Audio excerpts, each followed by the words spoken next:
বেলা যত গড়াচ্ছে রাজধানীর এই বার্ন ইনস্টিটিউটের সামনে মানুষের ভিড় ততই বাড়ছে।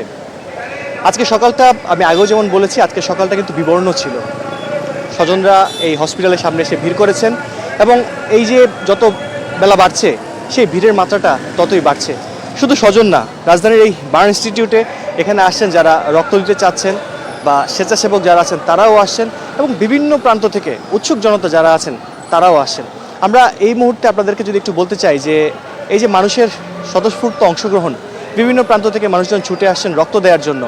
যদিও বার্ন ইনস্টিটিউট বলছে যে ঠিক এই মুহূর্তে বা আজকের দিনের জন্য তাদের কোনো রক্তের প্রয়োজন নেই। আজকের দিনে যে পরিমাণ রক্ত লাগবে বা যে কয় ব্যাগ রক্ত লাগবে ততটুকু তাদের কাছে মজুদ আছে। সেটা পজিটিভ গ্রুপেরও আছে, নেগেটিভ গ্রুপেরও আছে। তারপরেও মানুষজন বিভিন্ন জায়গা থেকে ছুটে আসছেন, বিভিন্ন জায়গা থেকে এই হসপিটালে আসছেন, রক্ত দেওয়ার জন্য আসছেন। মানুষের এই যে স্বতঃস্ফূর্ত অংশগ্রহণ, মানবতার জন্য, বাচ্চা শিশুগুলোকে বাঁচানোর জন্য যে অংশগ্রহণ, সেই অংশগ্রহণকে কিন্তু সত্যি প্রশংসার দাবি রাখে। আমি আপনাদেরকে একটু জানিয়ে রাখতে চাই যে আজকে বেলা 11:30টার দিকে এই বার্ন ইনস্টিটিউটের সামনে আসেন হচ্ছে তৃতীয় লিঙ্গের মানুষজন। তারা বিশাল একটি মিছিল নিয়ে, ঠিক মিছিল না, বিশাল একটি গ্রুপ তারা বার্ন ইনস্টিটিউটের সামনে আসেন এবং তারা বলেন যে আমরা মানবতার জন্য এসেছি, আমরা এখানকার শিশুদেরকে বাঁচানোর জন্য এসেছি। আমি আপনাদেরকে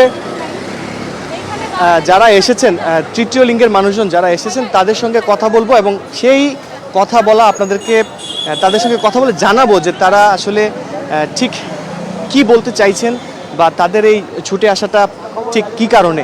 আমি তাদের সঙ্গে অফ ক্যামেরায় কথা বলে জানতে পেরেছি, তারা আমাকে বলেছেন যে এই যে এতগুলো বিমান বিধ্বস্তের ঘটনায় এতগুলো প্রাণ ঝরে যাচ্ছে, এতগুলো মানুষ হসপিটালে কাতরাচ্ছে, এটা তারা মানতে পারছেন না, এজন্য তারা এখানে ছুটে এসেছেন। আমরা দেখতে পাচ্ছি, আমরা একটু আপনার সঙ্গে কথা বলতে চাই। এখানে অনেকেই আছেন, আমরা একটু তাদের সঙ্গে কথা বলতে চাই। আমরা একটু আপনার সঙ্গে কথা বলি। আমরা দেখতে পেয়েছি আপনারা বেশ কয়েকজন, অনেকে এখানে এসেছেন, ঠিক কি কারণে এসেছেন বলবেন? কি কম এখন আমরা আসছি এখানে পেলে এই রক্ত দেওয়ার জন্য আমরা এখানে আসছি সবাই মিল্লা, এর জন্যই তো, এছাড়া তো আর কোনো কিছু। কতজন আসেন আমরা আসছি না হলে 700-800 লোক আসছি। এখন ভাই আর কিছু বলার নাই গা। এখন আমি দর্শক আপনারা শুনছিলেন যে এই তারা বলছেন যে প্রায় 7 থেকে 800 মানুষ এসেছেন এখানে। আমি একটু আপনার সঙ্গে কথা বলতে চাই। বলো আমার বাচ্চাটা। হ্যাঁ, আমরা এখানে রক্ত দেওয়ার জন্য এসেছি। কালকে একটা দুর্ঘটনা ঘটেছে, এর জন্য আমরা অনেক কষ্ট পেয়েছি। এর জন্য আমরা সবসময় মানুষের পাশে দাঁড়াতে চাই। আপনাদের কাছেও একটা কথা, আপনারা আমাদের পাশে দাঁড়াবেন। আপনারা আমাদের যত সমস্যা হলে বাংলাদেশে আমরা সবসময় পাশে দাঁড়াবো। আমরা বন্যার সময় ছিলাম, বঙ্গবাজার আগুন ধরেছে এই সময় ছিলাম, ফিলিস্তিনের সময় ছিলাম, এবং কি আমরা এখন এসেছি মানুষকে রক্ত দেওয়ার জন্য। যে এত রক্ত লাগবে আমরা হিজড়ারা দেওয়ার জন্য প্রস্তুত।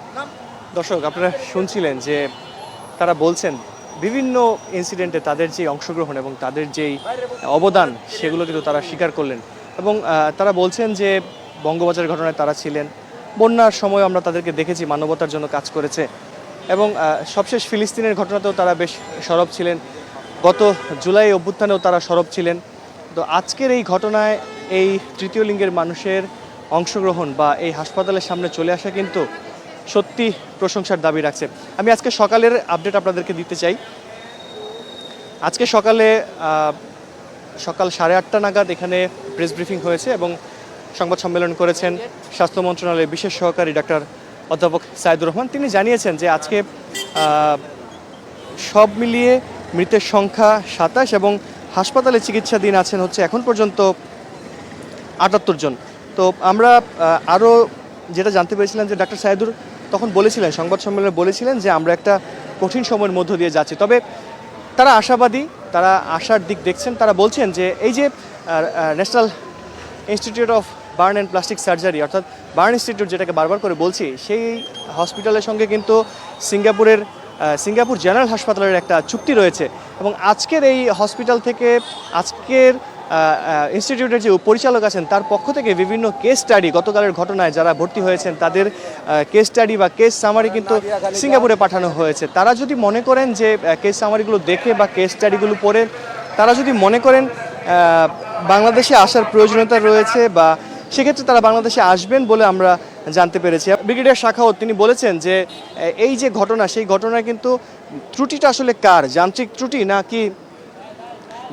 ত্রুটি নাকি ব্যক্তিগত, আসলে প্রশ্ন করা হয়েছিল যে এই ঘটনার জন্য ত্রুটিটা কার। ব্রিগেডিয়ার শাখাওয়াত বলছেন যে বিমানে যে ব্ল্যাক বক্স রয়েছে সেই ব্ল্যাক বক্স যদি উদ্ধার করা যায় তাহলে স্পেসিফিক বা সঠিকভাবে জানা যাবে ত্রুটিটা কি যান্ত্রিক না অন্য কোনো ত্রুটি ছিল।